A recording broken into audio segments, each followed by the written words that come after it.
श्रीमद् भगवद गीता यथारूप 8वां अध्याय 6वां श्लोक। आपने पिछले श्लोक में सुना था, भगवान इस प्रश्न का उत्तर दे रहे थे कि प्रयाण काले पिचु कथम गेयोसी नेतात्म भी। अर्जुन ने प्रश्न किया था कि शरीर छोड़ते समय जो अपनी इंद्रिय को संयमित किए हुए हैं वह कैसे आपका स्मरण कर पाएंगे। तो भगवान ने कहा था, अंत काले च मामेव स्मरन मुक्त्वा कलेवरम यह प्रयाति समद्भावम याति नास्ति अत्र संशय। अंत काल में जो मेरा ही स्मरण करके मुक्त्वा कलेवरम, कलेवर को अर्थात देह को त्यागता है, यह प्रयाति जो इस प्रकार से शरीर छोड़ता है, समद्भावम याति वह मेरे पास ही जाता है। काफी इंटरेस्टिंग है। हम लोग मर नहीं रहे हैं, हम लोग कहीं जा रहे हैं। This is interesting. नहीं, सामने देखिए लिखा हुआ है जा रहे हैं।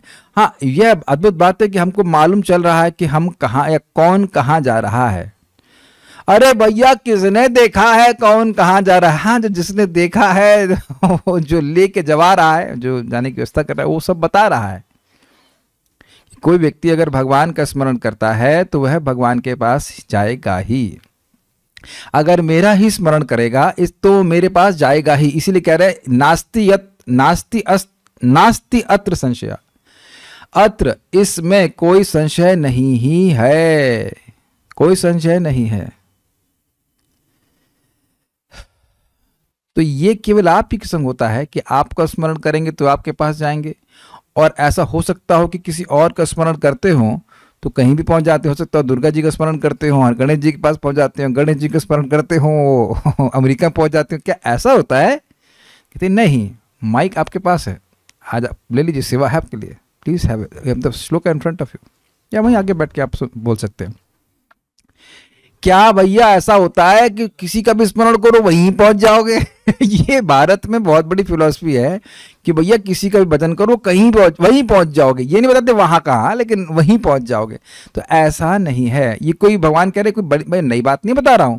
जो व्यक्ति जिसका स्मरण करता है वो वहीं पहुंच जाता है। वहीं मतलब जिसका स्मरण कर रहा है वहीं, और कहीं नहीं कि सभी लोग किसी का भी स्मरण करेंगे और कहीं वहीं पहुंच जाएंगे। ऐसा नहीं है। तो लेट्स स्टार्ट। ये बात वही थीम जो 7वें अध्याय में पढ़ा था। देवान क्या देवान व्रत यान्ति देव व्रता देवान। जो देवताओं का व्रत लेके पूजा करते हैं वो देवताओं के पास जाते हैं। जो पितरों की पूजा करते हैं वो पितरों के पास जाते हैं। जो भूत प्रेतों की पूजा करते हैं भूत प्रेतों के लोक में जाते हैं। और जो भगवान कहते हैं मेरी पूजा करते हो मेरे पास आते हैं। बहुत बड़ा रहस्य है। तो मेरे पीछे नेक्स्ट श्लोक बोलिएगा। यम यम वापि स्मरन् भावं त्यजते अन्त कलेवरम। यम यम वापि स्मरन् भावं त्यजतन्त कलेवरम। थोड़ा माइक पास में रखिए। हाँ, यम यम वापि स्मरन् भावं त्यजते अन्ते कलेवरम। यम यम वापि स्मरन् भावं त्यजन्त कलेवरम। त्यजत्यन्ते कलेवरम।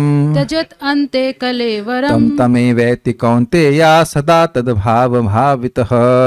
तम वेति कौन्तेय सदा तद्भाव भाविता। थोड़ा सा जोर से बोलिएगा।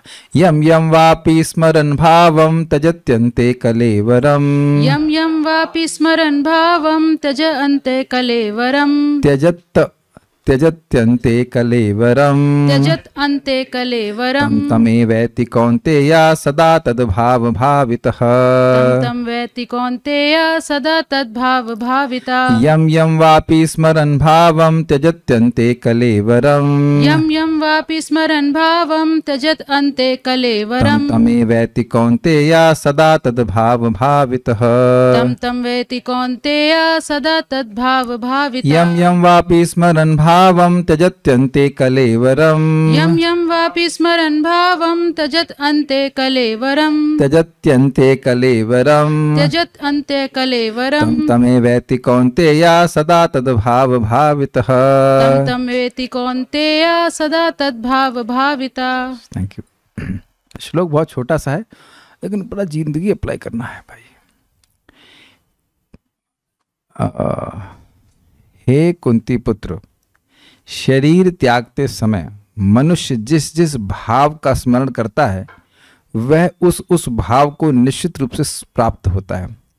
भाव का क्या अर्थ है, कई बार सुन चुके हैं, भाव का अर्थ है सत्ता, जिस जिस एग्जिस्टेंस का वह स्मरण करता है। अब देखिए, ऐसा नहीं है कि हर भाव को आप अनुभव करेंगे तभी स्मरण करेंगे। गोलोक या भगवान कृष्ण को ना भी देखें, देख ही नहीं सकते इस समय तो, लेकिन सुन सुन करके स्मरण होता है। सुन सुन कोई बात आप सुनते हो, इंद्रलोक इंद्रलोक इंद्रलोक इंद्रलोक, तो वही घूमता रहता है कि नहीं। यद्यपि वह अपने स्थान भले ना देखा हो या वो भाव ना देखा हो, भाई सच्चिदानंद भाव क्या वह ना देखा हो, लेकिन भगवान का स्मरण करते हुए यहाँ भगवान को देख रहे हैं, भगवान का विग्रह को देख रहे हैं, उनका नाम बोल रहे हैं, भगवान की कथा सुन रहे हैं, तो वही दिमाग में घूमता रहेगा, स्वाभाविक सी बात है। पता नहीं कभी आप लोग संग ऐसा हुआ है कि नहीं, एक बार हुआ है मेरे संग इस प्रकार से। परम पूज्य वृंदावन चंद्र महाराज गौशाला में क्लास दे रहे थे और वो चैतन्य चेतामित के श्लोकों को गवाए बहुत देर तक। अन्येरा हृदय मान मोर मान वृंदावन मने वनेक कोरी मानी।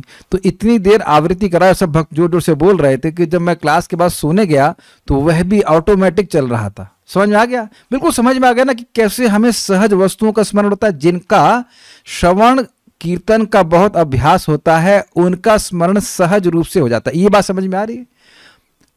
बच्चे लोग याद करते हैं, वैष्णवी कुछ याद करने के लिए होमवर्क मिलता है आपको, हाँ, तो कैसे याद करते हो आप? बोल बोल करके जब बोलते हैं तो याद हो जाता है एकदम। हम सब रट्टा काम किए हैं, स्पेशली इंग्लिश के एग्जाम्स में पूरा पैराग्राफ याद करना पड़ता था। याद है आप लोग को? सब भूल गए। मुझे तो क्लासरूम भी याद आ रहा जहाँ बैठ के मैं रट्टा मार रहा था सेंट थॉमस लखनऊ, एकदम छोटा था, चौथी क्लास में होगा, चौथी पांचवी में, चौथी क्लास में होगा, अभी भी याद है, बैठा हुआ था वहाँ पे, याद कर रहा था पैराग्राफ याद कर रहे थे। तो अब जो बार बार आप पारायण कर रहे हैं गीता का, देख रहे हैं आप मेरे मुख से कई बार श्लोक दूसरे अध्याय का सट्ट से आ जाता है। ऐसा तो नहीं कि मैं रोज उसको पढ़ रहा हूँ, लेकिन बार बार हम लोग पारायण किए हैं तो वो आपके सिस्टम में गया है।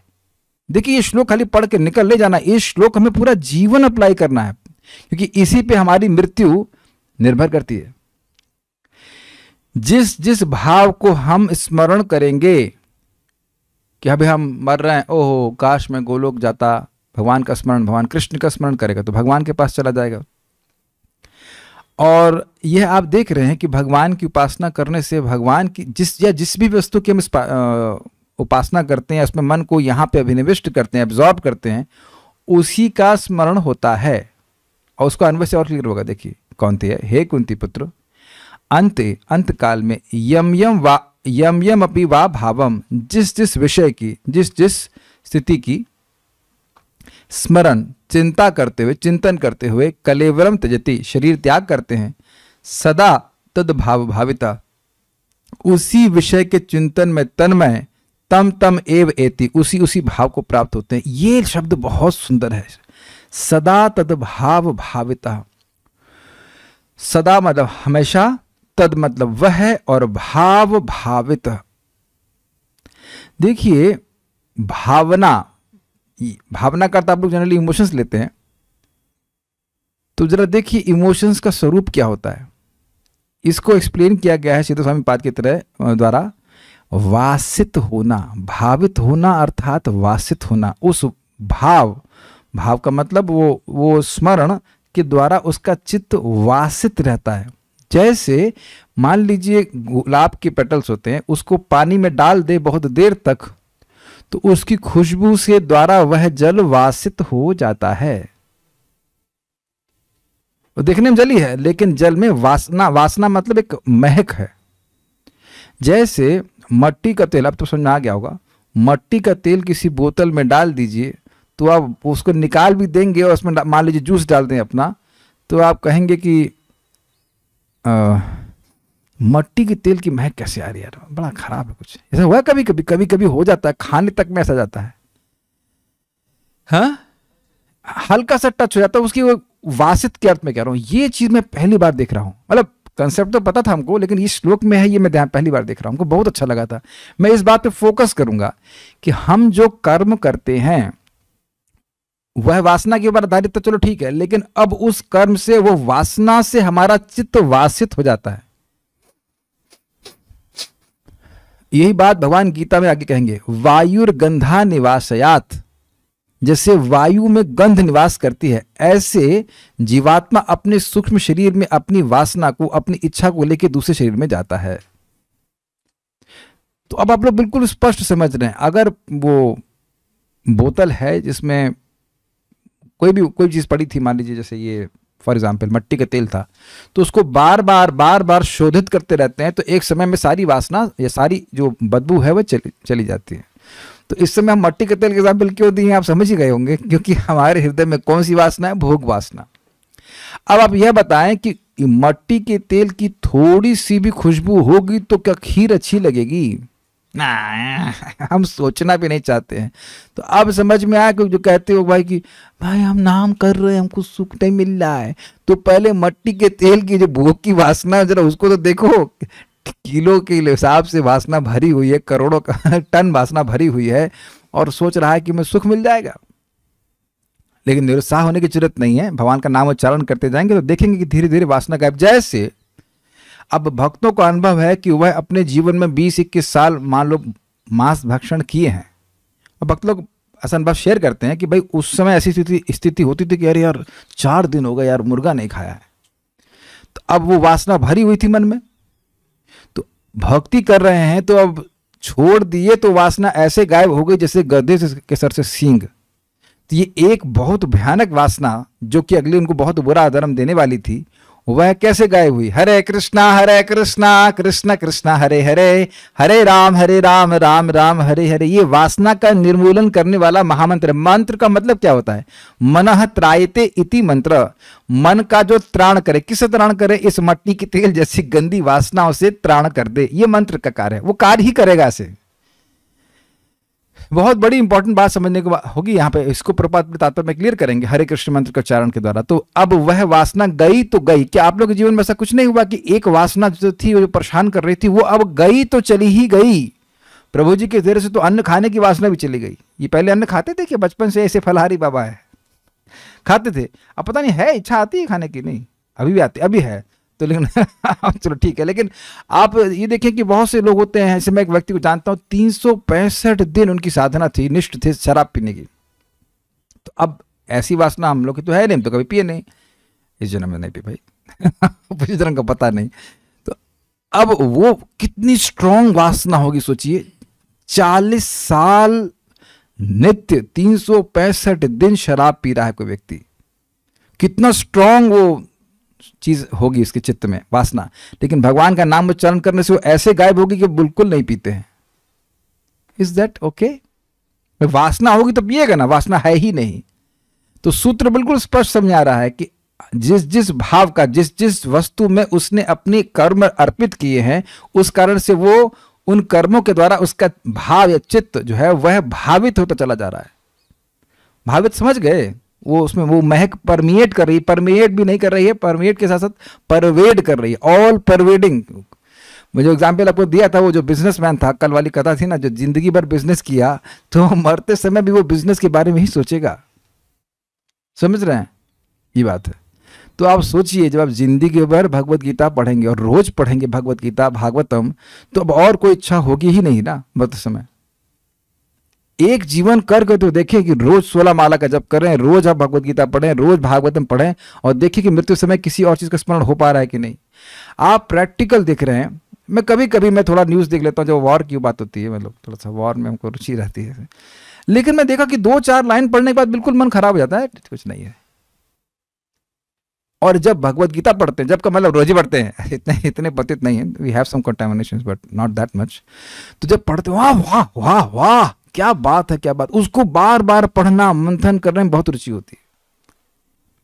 मेरा थोड़ी सी भगवान ने बुद्धि दी है तो इंक्विजिटिवनेस रहती, वहाँ क्या हो रहा है, ये क्यों हो रहा है, दैट काइंड ऑफ। ऐसा नहीं कोई खास हमको न्यूज़ में रुचि है, लेकिन कभी देखो हम स्पष्ट बोलते भाई है, ये अनर्थ है हमारा कि थोड़ा बहुत रुचि है। रोज नहीं देखते हैं ऐसे, बस लगता है क्या क्यों युद्ध हो रहा है, क्या कारण है, ऐसे करके।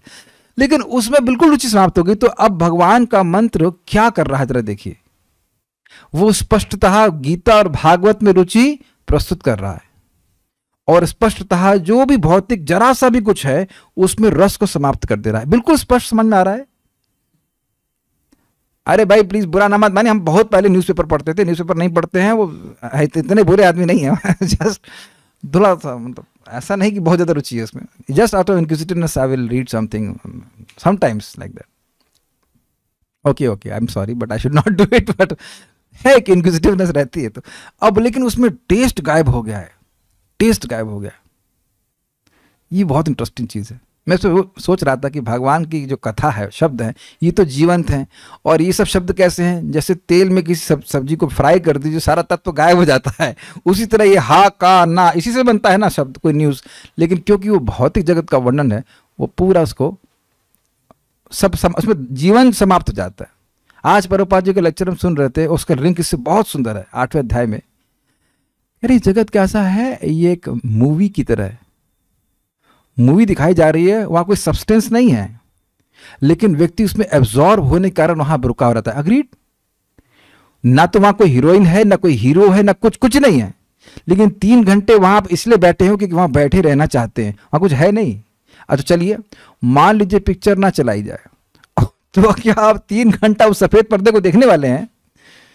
तो प्रधान को कोई देखेगा नहीं, समझ गए ना, प्रधान प्रकृति की अव्यक्त अवस्था, लेकिन व्यक्त अवस्था में गुणों के डिसबैलेंस से बहुत सारी चीज सृष्टि जाती है। तो ये अच्छा है, वो अच्छा है, आप भक्ति करके देखेंगे कि उस सब में डिसइंटरेस्टेड हो रहे हैं। मैं ये सब बातें क्यों बोल रहा हूं? भक्ति करने से आप यम यम वापी स्मरण भावम नहीं करेंगे, आप भगवान के अलावा और किसी का स्मरण नहीं करेंगे, because you will be disinclined to remember them. Are you able to follow? इस समय भगवान का स्मरण करने में कठिनाई लग रही है, लेकिन समझिएगा, आप समझने का प्रयास कीजिए, मन इतना बढ़िया चीज भगवान ने दे रखा है कि मन भगवान के अलावा कहीं लगेगा ही नहीं। अगर हम भगवान की भक्ति करते हैं, ये प्रकट दिखने लगता है। It will only go to Krishna, it will only go to Krishna. इसलिए इसका अभ्यास करना चाहिए। जिस भी वस्तु का हम स्मरण करेंगे, जिसमें भी आसक्ति को डेवलप करेंगे, तो वहीं जाएंगे। तो क्यों ना आज से हम लोग भगवान की आसक्ति को जागृत करना शुरू करें। और आसक्ति को जागृत करने का क्या तरीका है? भगवान का नाम का श्रवण, कीर्तन और भगवान की कथा, विशेष रूप से भगवान का नाम उच्चारण ऑब्वियसली, और कथा। कथा के द्वारा भगवान में बहुत आसक्ति होती। देखिए केवल भगवान में ही नहीं होती, किसी भी व्यक्ति की कथा सुनते चले जाइए आप, कहीं की भी कथा सुनिए, उसी में बातें करने में व्यक्ति का मन लगने लग जाता है। और भगवान के तो गुण ही इतने अद्भुत हैं कि जब उनके बारे में सुनता है तो व्यक्ति आकर्षित हो जाता है। तो ये श्लोक हमको खाली सुन करके छोड़ नहीं देना है, शरीर छोड़ना है, और हो सकता है आज ही छोड़ना है। चलो आज छोड़ देंगे तो पता नहीं कहाँ जाएंगे, लेकिन मान के चले कि 30 साल बाद छोड़ना है, मान लीजिए, तो तैयारी अच्छी होनी चाहिए ना। जब पता है कि ये पेपर में ये क्वेश्चन आएगा, तब तो उसको मजेंगे ना। और जो व्यक्ति ना करे सो ना करे, हमें कोई मतलब नहीं है। हर व्यक्ति को ऐसा सोचना चाहिए, जो गीता का स्टूडेंट है, कि दुनिया के सारे लोग पहली बात तो करने वाले नहीं है। क्यों? वो 7वें अध्याय में बता दिया भगवान ने, मनुष्य नाम सहस्रेषु कश्चित् यतते सिद्धये। जो पहली बात तो सारे मनुष्य नहीं है, वो पशु हैं। और उन में से भी जो वेद को मानते हैं, वो लोग वेद को मुख से मानते, करते वर्ते कुछ है नहीं। तो शास्त्र की आज्ञा पालन करने वालों में से कोई एक व्यक्ति सिद्धि की कामना करेगा, नहीं तो प्राय लोग या तो स्वर्ग जाना चाहेंगे, कुछ श्रेष्ठ बनना चाहेंगे, इस तरह से। लेकिन इस जगत में कोई स्थान अच्छा नहीं है। जैसे अंटार्कटिक सागर में हम कहीं गिर रहे हो, वो वाली लहर अच्छी है। अरे कोई लहर अच्छी नहीं है, तुमको पटक करके नीचे कहां फेंक देगी को पता नहीं। Make sense? So it's very nice श्लोक, क्योंकि हम जिस भाव को, जिस सत्ता को स्मरण करेंगे वहीं पहुंच जाएंगे। इसलिए हम लोगों को अभ्यास करना चाहिए कि हम भगवान का स्मरण करें। भगवान की सत्ता में पहुंच जाएंगे तो वापस दोबारा जगत में कभी नहीं आएंगे। यम यम वापी स्मरण भावम, यम यम जिस जिस वापी का मतलब भी, जिस भाव का भी वह स्मरण करता है। वापी का अर्थ होगा अथवा, अथवा के अर्थ मिलेंगे कि किसी भी और जो वस्तु है उसका वह स्मरण करता है। त्यजति अंत कलेवरम, और कलेवर ताकते हुए वैसा स्मरण करता है, तो तमे वेति कौन्तेय, उसी भाव को वह प्राप्त करता है कौन्तेय। क्यों ऐसा? सदा तद भाव भाविता, क्योंकि पूरा जीवन वह उसी भाव से भावित रहा है। ये लाइन आपने समझी थी कभी इससे पहले इस तरह से? हमको बहुत अच्छी लग रही थी। हम लोग बोल तो कई बार चुके थे, लेकिन देखिए भगवान लगातार एकदम स्पष्ट बोल रहे हैं। इस श्लोक को हम देखें ना इस तरह से, सदा तद भाव भाविता। प्रश्न आएगा कि भाई वह व्यक्ति, एक विशेष व्यक्ति उस विशेष वस्तु का ही स्मरण क्यों कर रहा है? क्योंकि पूरा जीवन वह उसमें एब्जॉर्व रहा है। बहुत से लोग होंगे जो पूरा जीवन, जैसे हमारे एक भक्त बता रहे थे, तो साइंटिस्ट रह चुके हैं, तो उन पे आरोप किया जा रहा था कि आप गीता ये पढ़ते नहीं, वैसे नहीं पढ़ते। कह रहे 40 साल ये किए तो भूल कैसे जाएं सब कुछ। सी देखिए, जिस चीज में आपका मन, आपकी वाणी अभिनिविष्ट हो रही है, एब्जॉर्ब हो रही है, उसका बड़ा प्रभाव हो रहा है। मैं बहुत गंभीर बात बोल रहा हूं।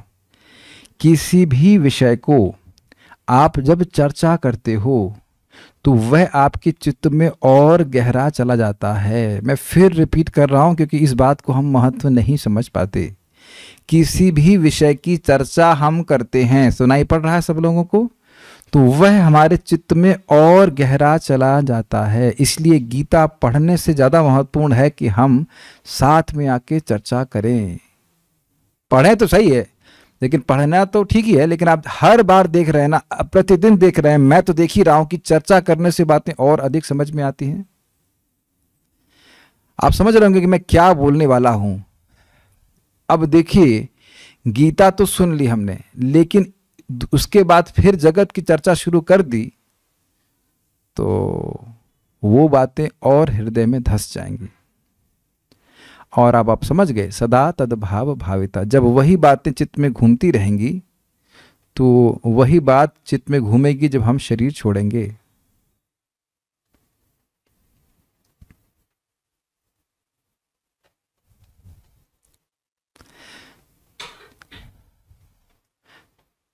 काफी डरावनी सी बात है ना। तो अब आप जो गृहस्थ भक्त लोग नौकरी कर रहे हैं वो तो डर जाएंगे, प्रभु जी हमें तो बहुत से लोगों से बात करनी होती है। इसका भी सोल्यूशन भगवान ने भगवद गीता में दिया है। अश्रद्धया हुतम दत्तम। जिस भी दान को या किसी भी कर्म को अगर अश्रद्धा से किया जाता है, न तत्प्रेत्य न इहा, उसका न तो इस जगत में और न ही प्रेत्य अर्थात मृत्यु के बाद प्रभाव पड़ता है। सुनाई पड़ा मैंने क्या कहा? समझा? आप नौकरी कर रहे हैं लेकिन नौकरी में श्रद्धा नहीं है, ना ही उन लोगों से जिनसे आप बात कर रहे हो उनमें श्रद्धा है। You don't have taste for those talks. जो व्यवहारिक रूप से होता है वो कर लिया। यहाँ मैं कई बार देखा हूँ कि जब कोई क्लास दे रहा हूँ और उसमें लोगों की रुचि नहीं है, होता है लोगों की, वो जबरदस्ती बैठे हुए हैं, तो आप बोल ही नहीं सकते उस बात को, ना ही वह बात को ग्रहण कर रहे हैं। अब भक्त पूछने कौन सा श्लोक नंबर है? अरे मैं क्या इंसाइक्लोपीडिया हूँ, श्लोक याद आ गया यही बहुत बड़ी बात है। श्लोक याद नहीं है, बता दूंगा। श्रद्धा के 3 विभाग में शायद है। अश्रद्धया ढूंढ लीजिएगा। अश्रद्धया हुतम दत्तम। बिना श्रद्धा के कोई तप, कुछ भी कार्य व्यक्ति करता है उसका प्रभाव नहीं पड़ता है। This is a very great secret. भाई जगत में रह रहे हैं अब सभी लोग, तो क्या कहते हैं, अब एकदम ऐसा नहीं कि दिन भर भगवत गीता ही पढ़ते रहेंगे, लेकिन जो अपने कर्मों को कर रहा है उससे आइडेंटिफाई नहीं करता। मैं आपको अपना एग्जांपल स्वयं दे रहा हूँ। हम एनटीपीसी में थे, में रहना मना नहीं था, ना पढ़ना था, कुछ करना था, तो हम चले आते शक्ल दिखाने के लिए क्योंकि वो सैलरी मिलनी थी। तो कुछ भी याद नहीं है कि वो क्या बोले, वो क्या ट्रेनिंग में हमको सिखाए, क्योंकि सीखना था ही नहीं। क्या बोले कुछ याद ही नहीं है। वो मैं सोचा रहा था गीता में क्या पढ़ा था, वो सब वही पढ़ते रहते थे। आज खाना क्या बनाऊंगा भगवान के लिए, यही सब सोचते थे, कुछ नहीं सुनते थे। आप लोगों के संग भी ऐसा अनुभव हुआ है? किसी सब्जेक्ट में पढ़ने का मन ही नहीं करता। जैसे chemistry for example, if you like chemistry please don't be offended, लेकिन केमिस्ट्री हमको बहुत खराब लगती थी। तो वो क्या बोल रहा है हमको समझ ही नहीं आता था, समझना चाहते ही नहीं थे। आप समझ रहे ना, एक अंदर एक इनपुट सिस्टम होता है, वो आप इन्वेस्ट ही नहीं कीजिएंगे तो आप समझ ही नहीं आएगा क्या बोल रहे हैं। ये होता है, बहुत बार ऐसा होता है। ऐसा नहीं कि समझने की क्षमता नहीं है, उस पर श्रद्धा ही नहीं है। क्या करेंगे इसको करके, क्या करेंगे? तो अब कोई व्यक्ति कार्य कर रहा है तो करे, लेकिन यह ध्यान रखे कि भैया पैसा वैसा कोई बहुत सुख नहीं देता है, जितना आवश्यक है कमाने के लिए कर ले, और लेकिन बहुत एब्जॉर्प्शन उसमें नहीं कि हाँ भाई पैसा हम कमा लेंगे, बहुत सुखी हो जाएंगे, बहुत ये हो जाएगा। आवश्यकता के लिए सबको कर्म करना ही पड़ता है, दैट्स नेचुरल। लेकिन उससे यह नहीं सोचना चाहिए कि व्यक्ति भगवान का स्मरण नहीं कर सकता, या वह उस व्यक्ति से प्रेम कर रहा है और भगवान से प्रेम नहीं कर रहा है। समझा पा रहा हूँ मैं? भाई जैसे अभी हम सब्जी लेने जाते हैं तो थोड़ा सब्जी वालों से प्रेम करने लग जाते हैं। अरे यार तुम्हारी सब्जी, रिसर्च करने बैठे कि तुम सब्जी कैसे बेचते हो, ये सब कुछ नहीं है, कितने की सब्जी है दो, उसके बाद सब्जी लेकर हम निकल लेते हैं। इसे कहते हैं formal dealings. So we don't open our heart to such association. तो वो उसका स्मरण आपको नहीं होता, मुझे नहीं स्मरण होता सब्जी वालों की शक्लों का। आप लोग होता है? नहीं होता है, सिंपल नहीं। तो ऐसा नहीं है, प्लीज ध्यान सुनिए, ऐसा नहीं है कि हर वस्तु जो आप देख रहे हैं उसका स्मरण होता है। जहां आप फोकस करते हैं, वो आपके चित्त में आती हैं, तब उनको आप ग्रहण करते हो। ठीक है। और अगर मान लीजिए ऐसा है भी, तो भी सुबह शाम भगवान की ऐसे हॉबी का मतलब भौतिकता से डील करना भी है, तो कम से कम सुबह शाम का प्रोग्राम बहुत स्ट्रांग रहना चाहिए ताकि व्यक्ति इन सबको भूल जाए। दुनिया में देखा गया जो लोग बहुत भौतिकतावादी होते हैं, वो दुनिया के गम को गलत करने के लिए मतलब गलाने के लिए, खत्म करने के लिए दारू पी लेते, तो दारू पी लेते तो कम से कम उस समय वो सारी बातें भूल जाते हैं। क्या करें, खराब उदाहरण दे रहा हूं, लेकिन उदाहरण है। तो अब दुनिया में दुख है भी तो भगवान की भक्ति करते रहते हैं, तो व्यक्ति का डेजिग्नेटरी प्रॉब्लम समाप्त हो जाती है। क्या बोल गया भाई?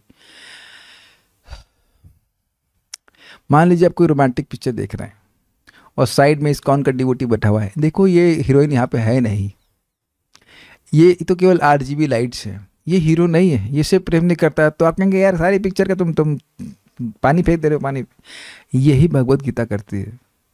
समझ आ गया मैं क्या कह रहा हूँ?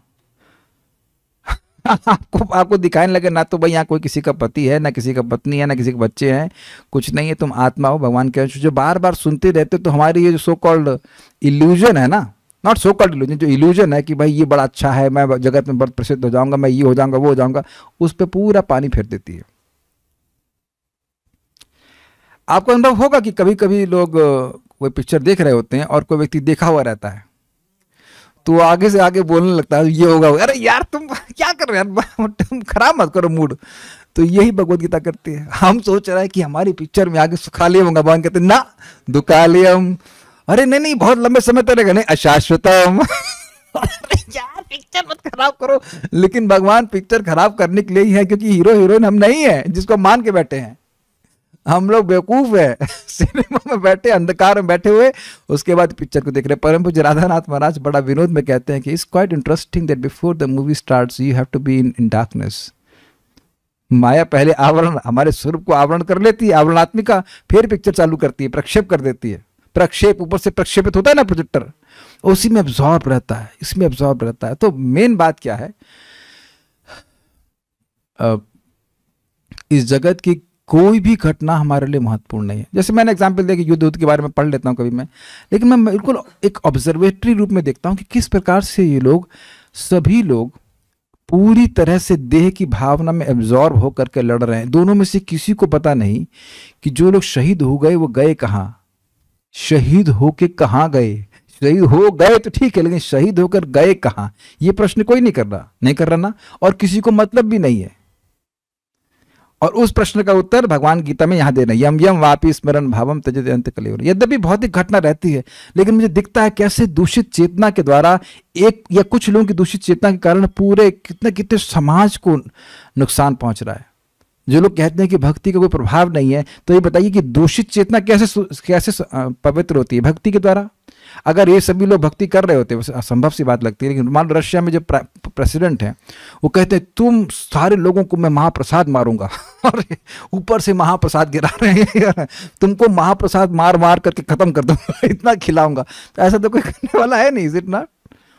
ऐसा कोई नहीं करने वाला, कभी उनके सपने में भी नहीं आएगा इस तरह से। तो गंदी चीजें खाते हैं, गंदे काम करते हैं, और कौन बात मानेगा इस बात को? लेकिन शुद्ध चेतना वाला व्यक्ति नहीं दूसरों से द्रोह करता है।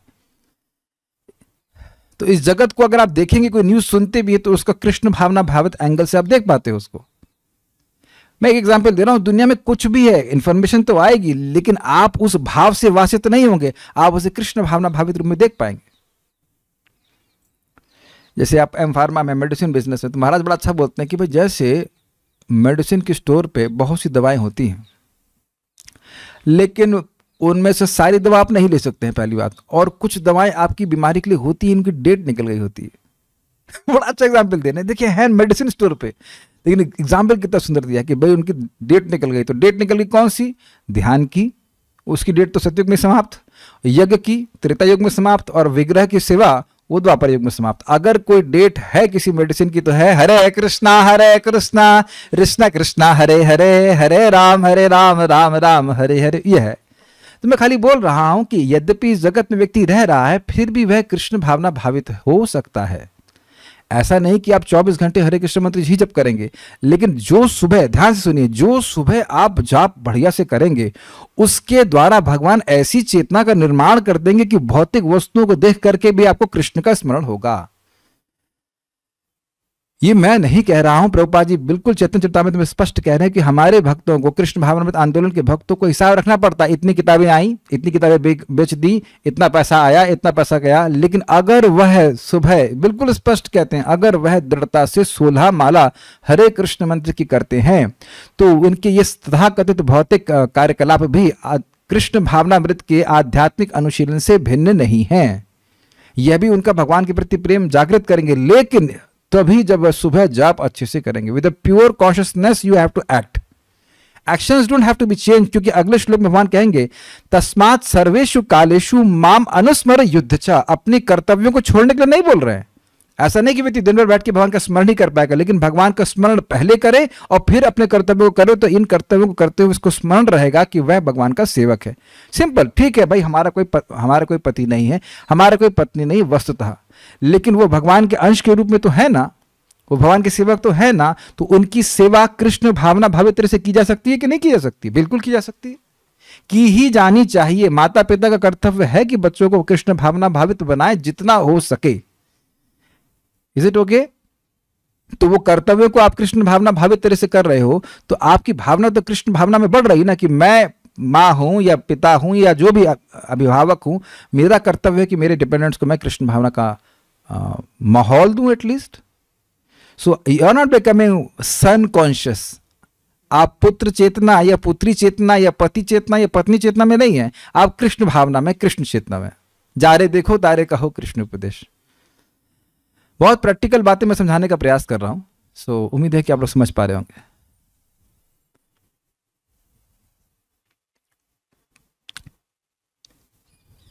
एक छोटी सी बात, मान लीजिए क्या होता ही है जगत में कि आपसे कोई व्यक्ति द्रोह कर रहा है, तो आप कैसे सोचना चाहिए? आप कैसे सोचें कि इससे आप कृष्ण भावना भावित भी हो? देखिए, द्रोह करने वाला द्रोह तो छोड़ेगा नहीं आपसे, वो अपने हिसाब से छोड़ेगा जब उसका समय होगा। अब आप कैसे कृष्ण भावना भावित होंगे? कैसे इस स्थिति में कृष्ण का स्मरण कर सकते हैं? क्या कठिनाई? कोई कठिनाई नहीं है। बहुत बार आप देखेंगे कि आपने किसी का कुछ नहीं किया खास, लेकिन वो जुट गया पीछे के परेशान होने के हाथ धो करके, ना कि हाथ धो के नहीं, नहा धो कर, कितने को छोड़ूंगा नहीं, जान से मार दूंगा, ये कर दूंगा, वो ऐसे बहुत सारी बातें लोग बोलते हैं।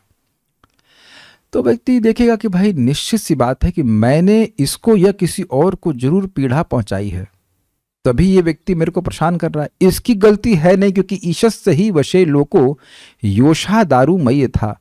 कठपुतलियां जैसे पूरी तरह नियंत्रित रहती हैं कठपुतली चलाने वाले पर, उसी प्रकार से हर व्यक्ति नियमित है।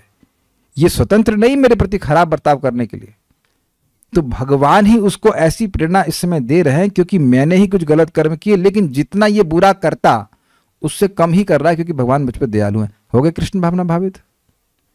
अच्छा, बीमारी में कैसे कृष्ण का स्मरण करें? अब तो इजी हो गया ना आंसर। भाई बीमार जितना होना था, और ये सत्य बात है, नाम जप कर रहे तो उतने बीमार नहीं होंगे जितना आपके चार्ट में लिखा होगा। तो कृष्ण की कृपा का अनुभव करें। ये बात समझ लीजिए कि भगवान के प्रति अगर रोष है ना, कि भगवान हमसे द्रोह कर रहे हैं, भगवान हम पर बहुत जुल्म कर रहे हैं, तो भगवत धाम नहीं जा पाएंगे। We have to remember this कि कृष्णा, भगवान हम पर अनुग्रह ही कर रहे हैं, ज्यादा दुख नहीं दे रहे हैं, बहुत थोड़ा सा दे रहे हैं, और वो भी इसलिए ताकि हमें याद रहे कि जगत दुख का घर है। प्रभुपाद जी कहते हैं भक्तों के दुख आर्टिफिशियल होते हैं, भगवत गीता यथारूप, भक्तों के दुख तथा रूप, बोलो वैसे तथाकथित रूप, वो ऐसे झूठ मूठ के मान देते हैं दुख। ये सब बातें हैं।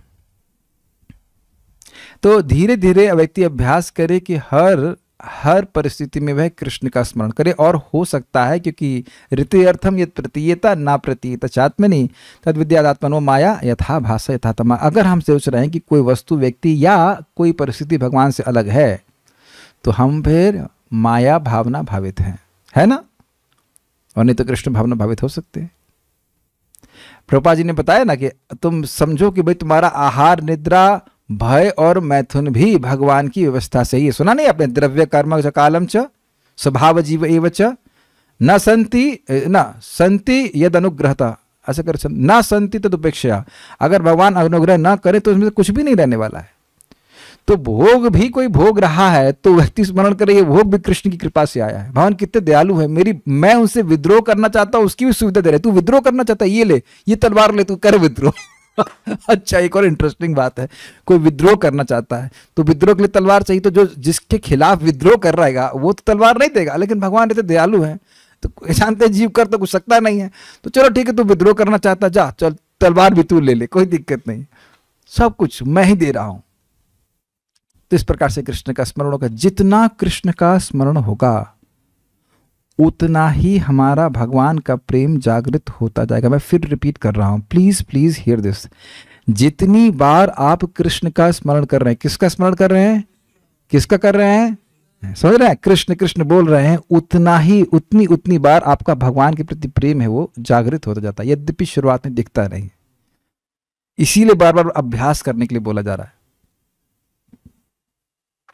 और फिर वैसी भावना से भावित होते चले जाएंगे तो इधर माया की भावना भावित समाप्त होती चली जाएगी। 80% 90% परफेक्ट हो जाए तो संभावना है 80% की हम भगवान का स्मरण मरते समय करेंगे।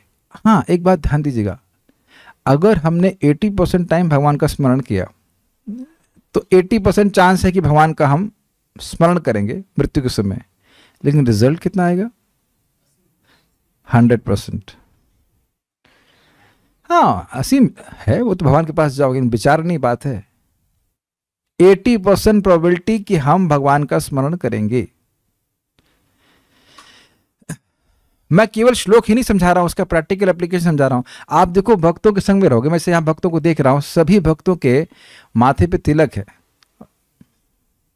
कोई बात नहीं, आप शायद ऑफिस से आ रहे हैं, कोई बात नहीं, ओके, था एटलीस्ट रहता था, तो तिलक देख करके आपको स्मरण नहीं हो जाता। जैसे जो माता लोग यहाँ पे हैं, अब आप लोग क्या कहते हैं, सिंदूर लगा लेते हैं, तो सिंदूर देख के ही स्मरण हो जाता है कि आप लोग के पति हैं। तिलक देख करके मालूम चल जाता है कि कृष्ण के भक्त हैं। अब मैं मान लो कल त्रिपुंड ला के आऊँ, एकदम सोचता हूँ करके आता हूँ, त्रिपुंड ला के आ जाओ तो अरे ये क्या हो गया, एक दूसरे आदमी को भेज दिया क्या, तो अजीब लगूंगा कि नहीं लगूंगा। तो आप बताइए, तिलक देख करके ही कृष्ण का स्मरण होता है कि नहीं होता? एटलीस्ट डिवोटीज को तो होता है। ये तो कौन डिवोटी, स्पेशली देखो रेलवे स्टेशन पे बॉम्बे में कहीं खड़े हुआ, कोई आपको तिलक वाला दिखा, ये तो हमारा बिरादरी का आदमी है। क्यों बिरादरी का आदमी है? कृष्ण का डिवोटी है। Got it? तो भक्तों का वेशभूषा सब कुछ ऐसा होता ही है कि वे एक दूसरे को कृष्ण का स्मरण कराएं। This is all an impetus for Krishna consciousness. आप देखो मंदिर में हम लोग जाते हैं मंगल आरती के लिए, तो कितने भक्त लोग माला जप करते हुए दिखते हैं, तो लगता है ना कि हमारा समुदाय के हैं भक्त लोग हैं, है ना? ये बात है। तो भक्त लोग जब साथ में आते तो कैसे संगत करनी चाहिए? एक दूसरे को भगवान का स्मरण कराना चाहिए, ये है संगत का तरीका। तो मैं क्यों बोल रहा हूं, भगवान को तो हम देखते हैं, लेकिन उससे ज्यादा तो हम लोग भक्तों को देखते हैं ना। तो भक्तों का आदान प्रदान ऐसा होना चाहिए कि जब वो मिले तो भगवान का स्मरण हो। ये बात, ये मैं कह रहा हूं। तो जितना भगवान के बारे में बोलेंगे उतना वो हम भावित होते जाएंगे, कृष्ण भावना भावित होते चले जाएंगे। और आप उस व्यक्ति की या अपनी स्वयं की भी मदद कर रहे हो फाइनल एग्जाम में सही पास होने के लिए। Does that make sense? Every time a person meets you he should become more purified. हर बार कोई व्यक्ति आपसे मिले वह और अधिक पवित्र हो। तो और अधिक पवित्र कैसे होगा? भगवान के स्मरण के द्वारा। था भगवान का स्मरण कैसे होगा? श्रवण कीर्तन के द्वारा। तो सोचिए अगर हम लोग ऐसे हो जाएं, सिंपल, जा रहे देखो तारे कहो कृष्ण उपदेश, लगातार जिससे मिले उसे कृष्ण का ही उपदेश दें, तो आप बताइए कि क्यों नहीं भगवान के पास जाएंगे? आप बताओ क्यों नहीं जाओगे? अगर आप दिन भर केवल भगवान के बारे में बोले, भगवान के बारे में सुने, तो आप स्मरण किसका करेंगे? भगवान का स्मरण करेंगे। Is it not simple? At least छुट्टी वाले दिन तो करना चाहिए। नौकरी में जा रहे हैं तो छुट्टी वाले दिन अधिक स्मरण करना चाहिए। श्रीधरी, केवल मेरा ही स्मरण करता हुआ मुझे प्राप्त होता है ऐसा नियम नहीं है। तो फिर कैसा नियम है? जिस जिस भाव का अर्थात किसी अन्य देवता का या दूसरे किसी का भी अंतकाल में स्मरण करता हुआ शरीर को छोड़ता है, तो वह उस अपने स्मरण किए हुए भाव को ही प्राप्त होता है। मतलब देवता का करे, ये हो सकता है देवी का करे। समझ गए? देवी मतलब पत्नी देवी। अगर उसका स्मरण करे तो अब वो है वहीं मरेगा, वही बेचारा वहीं पे शरीर छोड़ेगा। इसीलिए मेरी जब माता जी का शरीर छूटने का समय था तो मैं वहाँ पर नहीं था। एक बार जब उनका शरीर छूटने का समय था, जब हार्ट अटैक पड़ा, तो जैसे ही मैं गया तो तुरंत अरे मुझे बचाओ, तो बच्चे को, लड़के को देख कर सारी बीमारी और उमड़ने लगती है। ये होता है, स्त्रियों का अपने मतलब माँ का अपने बेटे के प्रति सहज प्रेम होता है। तो ये बहुत अच्छा माना जाता है। प्रभुपाद जी ने प्रथम स्कंद में बताया वो व्यक्ति नरोत्तम है कि जब मरे तो आसपास कोई रिश्तेदार ना हो और लड़का बच्चा तो ना ही हो। तो कहेंगे ये सब बातें क्या बोल रहे हैं। ये अच्छा होगा कि जब मरे तो लड़का और लड़का बच्चा ना हो, जबकि लोग सोचते हैं कि लड़का बच्चा इसलिए करें ताकि मरते समय वो साथ रहें। ये हम अपने मन से नहीं कह रहे हैं। प्रथम स्कंद में आप वहाँ पढ़े थे, क्या ना, जब माता, क्या नाम उनका, आंधी प्रभु जी, आंधी प्रभु जी का नाम क्या है महाभारत में, धृतराष्ट्र जी, हाँ, धृतराष्ट्र और गांधारी वो घर छोड़ के चले गए थे और वहाँ इस बात का वर्णन हुआ था कि नरोत्तम वह व्यक्ति है जो अपने घर से दूर मरे। और प्राय लोग आजकल क्या कहते हैं ना, ईस्ट और west, home is the best.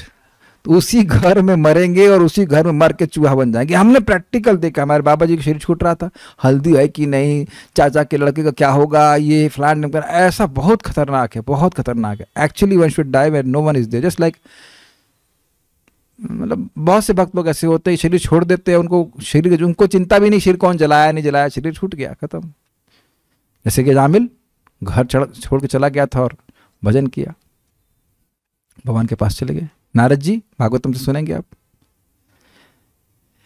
जिन लोगों को भी पुरुष शरीर प्राप्त है उनने या तो लड़के का स्मरण किया था या फिर पति का स्मरण किया था, और जिनको भी स्त्री शरीर प्राप्त है उन्होंने बेटी का स्मरण किया या प्रेमिका का किया होगा या अपनी पत्नी का स्मरण किया। कैसे मालूम प्रभु जी, फल ही न परिचय थे। ये फल दिख रहा है आपको, ये फल है, तो कम से कम अब तो भगवान में आसक्ति डेवलप करें। और बहुत सिंपल है, आप मंदिर में जाइए, भगवान को देखिए, घर में फोटो हो भगवान को देखिए, बहुत सिंपल सी बातें हैं। लेकिन जैसे भी हम लोग देख रहे हैं यहाँ पे राधा रमन का फोटो है, ओह राधा रमन, ओह राधा रमन, कृष्ण बलराम, राधा श्याम सुंदर, क्या भगवान के फोटो को देखकर, अब मैं भक्तों की बात कर रहा हूँ, उनको ये पूछने की जरूरत नहीं होती है कि गौर नताय का मान लो फोटो है तो उसमें राधा कृष्ण कौन है। इतने अज्ञान में हम लोग नहीं है कि गौर निताय का फोटो देखें तो पूछे कौन है इसमें, राधा कृष्ण कौन है भाई। नहीं, हमको पता है ये गौर निताई है, ये कृष्ण बलराम, बच्चों तक को पता है। तो जितनी बार वो देखते हैं उसका संस्कार मन में बनता है, ठीक है, जितनी बार हम जप करते हैं संस्कार मन में बन रहा है, तो वो धीरे धीरे मदद करता है भगवान का स्मरण करने में। अंत काल में किसी खास भाव के स्मरण का कारण बताते हैं। ये बड़ा इंटरेस्टिंग है भाई, ऐसा क्यों होता है, ध्यान से सुनिएगा कि ऐसा क्यों होता है कि कोई व्यक्ति मर रहा है तो उसको एक विशेष वस्तु का ही स्मरण हो रहा है, ऐसा क्यों होता है। तो कह रहे हैं सदा अर्थात जो भाव, सदा जो भाव अर्थात भावना अर्थात बार बार चिंतन करना है, बार बार जिसका वो बार बार स्मरण करता है, उसके द्वारा भावित, उस भाव की वासना से वासित है चित्त जिसका, ऐसे पुरुष को उस भाव विशेष के अंतकाल स्मृति होती है। स्पष्ट समझ में आ गया सबको। एक ही बात कुछ लोग गाते रहते हैं, वही बात बोलते रहते हैं, वही बात बोलते रहते हैं, अंत समय तक क्रिकेट ही खेलते रहते हैं, मतलब टीवी पे देखते रहते हैं, और उसके बाद उनको वो भी किसी मैच में किसी लैंड कर जाएंगे, डोंट नो क्या क्या गति होने वाली, बहुत बहुत दुर्गति। प्रभुपाद जी बोलते थे, मैंने स्पेशली अमेरिका के बारे में बोल रहे थे कि कैसे वहाँ के बुढ़े अंत समय में फिशिंग रॉड लेकर के मछली पकड़ते रहते हैं, तो क्या बनेंगे मछली, स्पष्ट, यस 100% नंबर्स, समझ में आया। या फिर वो पजल सॉल्व करते रहते हैं, तो ये इज जस्ट वेरी स्टूपिड, उनको कुछ पता ही नहीं कि करना क्या चाहिए। और ये बात भी समझ लीजिएगा, वैसे तो संभव सभी के लिए है, लेकिन जीवन भर अगर भक्ति नहीं किया है तो बुढ़ापे में भक्ति करना थोड़ा सा कठिन बन जाता है। ऑल दो असंभव नहीं है, अजामिल ने भक्ति करी, कोई भी कर सकता है, लेकिन उतने उत्साह से व्यक्ति नहीं कर पाता, देह भी तकलीफ देता है और बहुत सारी चीज़ समझ में नहीं आती। लेकिन जब भी जहाँ से भी जाप करना शुरू करें अच्छी बात है, बचपन से अभ्यास करना चाहिए। एक सिंपल सी बात है जो आप समझ जाएंगे। मेरी माता जी एमए थी संस्कृत में, तो कई सालों से वो अभ्यास छूटा हुआ था, तो कहते अब हमको वो सब बात याद नहीं, बहुत थोड़ी थोड़ी बातें थे, समझ में आ गया। तो जिसका अभ्यास छूट जाता है उसकी स्मृति भी छूट जाती है। आप देखिए यहाँ क्लास में कई बार जो श्लोक मेरे मुख में रहता है, लेकिन बहुत दिन से नहीं बोला रहता हूँ, तो वो एकदम से मुख पे नहीं आता है, तो बार बार अभ्यास की बात आएगी। इस श्लोक में भी बोला गया था, अभ्यास योग युक्तिना चेतसा ना अन्य ज्ञामिना। हमें किस चीज का अभ्यास करना है कि हर परिस्थिति में हम अपनी चेतना को भगवान में फिक्स रखें। Is that okay?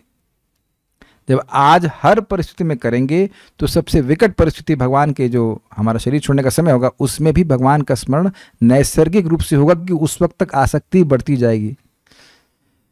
मैं एक और बात क्लियर करना चाहता हूं, देखिए हम खाली एक मैकेनिकल अभ्यास नहीं कर रहे हैं। जितना हम भगवान का स्मरण करते हैं जितनी बार, उतना प्रेम बढ़ जाता है, उतनी आसक्ति बढ़ जाती है, तो भगवान का स्मरण करने में और अच्छा लगता है। ये क्लियर समझ में आया? तो जब ऐसा करे रहेंगे 30-40 साल तो भगवान का स्मरण करना मृत्यु के समय कठिन नहीं होगा। यद्यपि वो कार्य कठिन है लेकिन उस समय कठिन नहीं होगा। क्यों कठिन नहीं होगा समझ रहे हैं? क्यों नहीं होगा?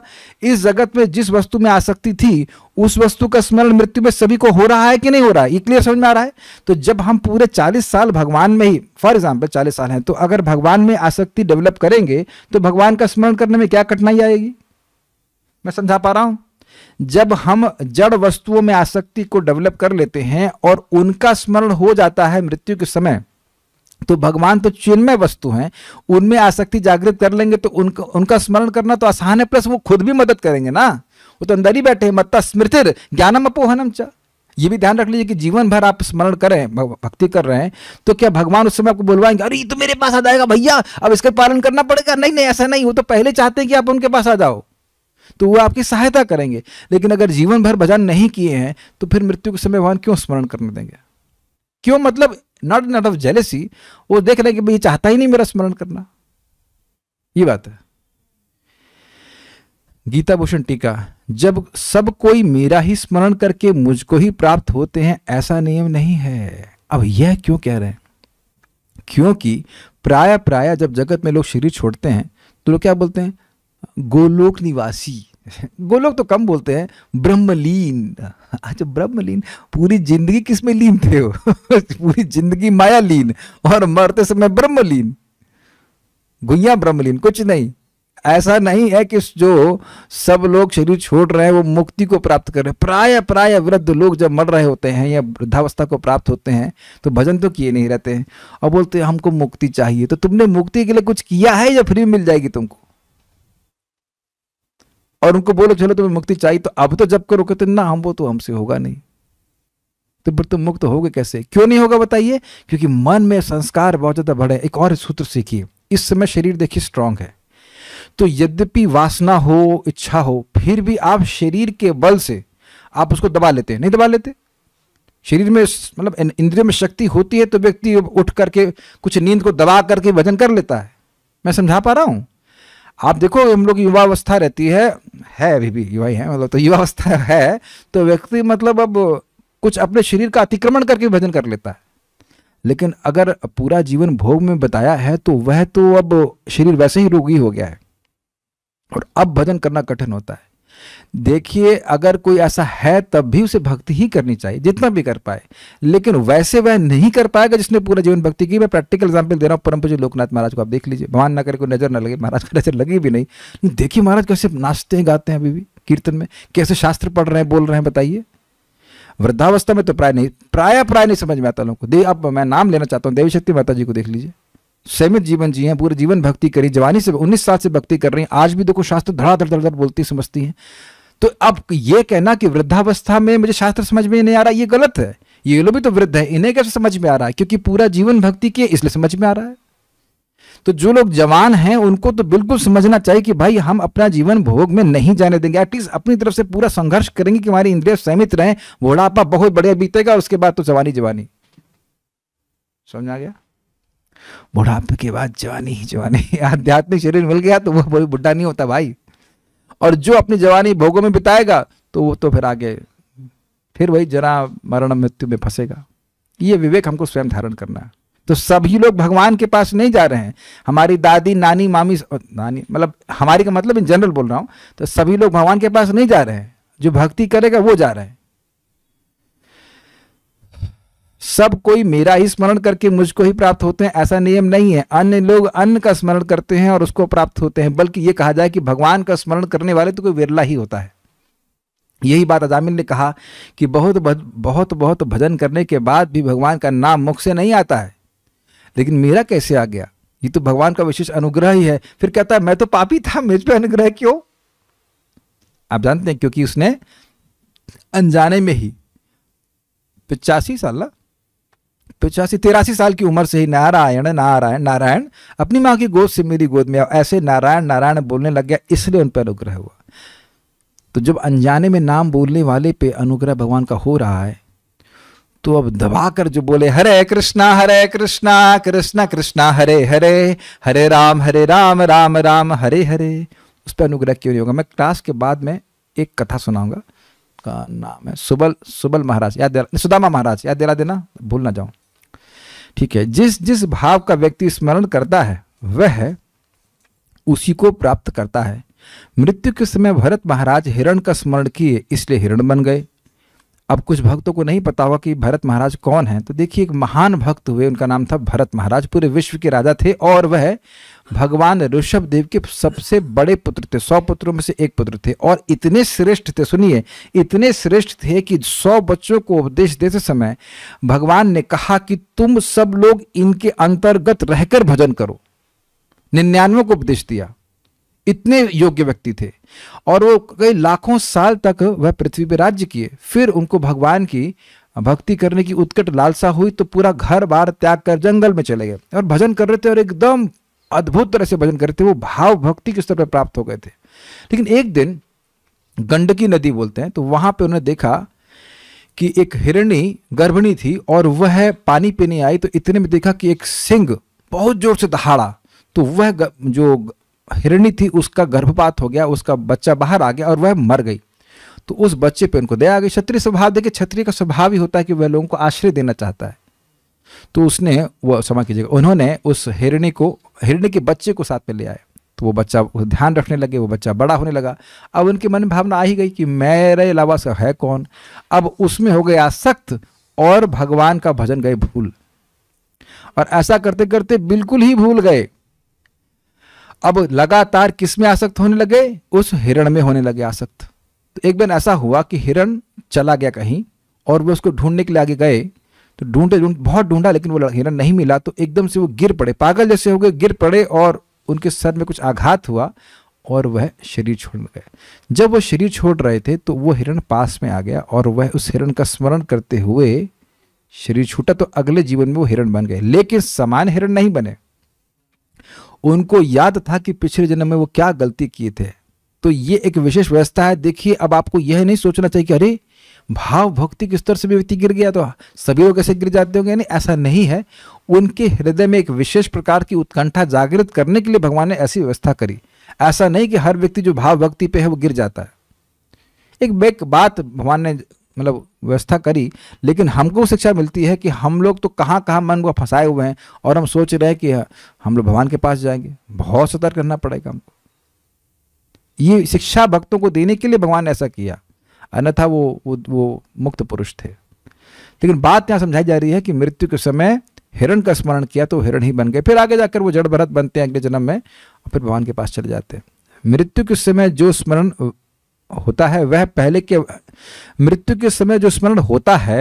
पहले के विचारों पर आधारित होता है। सदा तद्भाव भावित, उसका मन उन पूर्व विचारों के अधीन होकर उस शरीर को प्राप्त होता है जिसका ध्यान वह मृत्यु के समय करता है। फिर रिपीट कर रहा हूं, हमारा मन हमारे इंद्रियों द्वारा किए गए कार्यों से लगातार चेंज होता रहता है। कभी अनुभव हुआ कि मूड बड़ा अच्छा था और अकस्मात कोई आया, वो कुछ वार्ता चल कर गया, वह पूरे दिन के लिए आपको दुख वासना वासित कर गया? ऐसा होता है?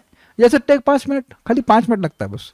कोई व्यक्ति आया, कुछ ऐसे कहते हैं ना, एसिडिक लोग होते हैं कुछ लोग, वो 5-10 मिनट के लिए आए और बस बोले कुछ, उसके बाद आप दिन भर सोचते रहे इसके बारे में। तो आप ये देख रहे हैं कि हमारा मन इन हमारे जो शरीर के द्वारा किए गए कर्म हैं, इन ज्ञानेंद्रियों कर्मेंद्रियों के द्वारा, उसके द्वारा प्रभावित होता है। ये क्लियर है? आप समझे क्या करना है? ये देखते रहें कि भाई इंद्रियां कहाँ जा रही हैं। कर्मेंद्रियां ज्ञानेंद्रियां भगवान की सेवा में लगी रहें तो हमारा मन पवित्र होता जाएगा।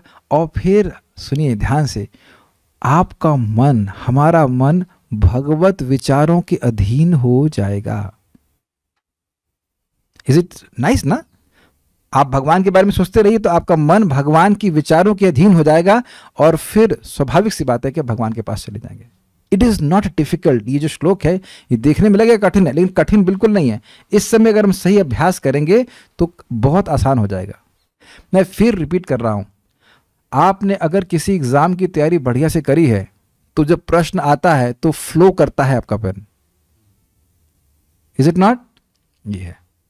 और नहीं तैयारी करी है तो इधर देखते उधर देखते देखते रहते। लेकिन कठिनाई ये है कि मरते समय ना इधर देखेंगे ना उधर देखेंगे।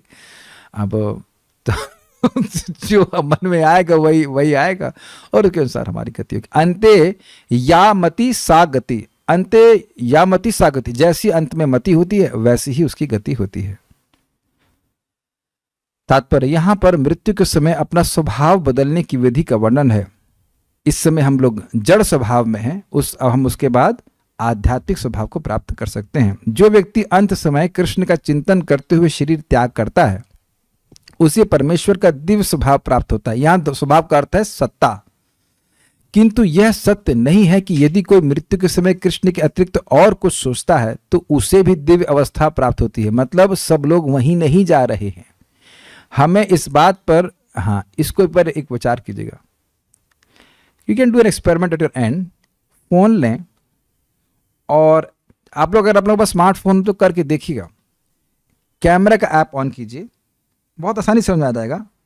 हाँ, ये तो फोन चलाने देते हैं। हाँ, कभी कभी अब आप फोटो में मान लो फोटो लेने के लिए बोलूँ, ऐसे ऐसे ऐसे ऐसे ऐसे ऐसे कर रहा हूँ और तो जो आपने एंड में क्लिक किया वही फोटो आ गया। Got it?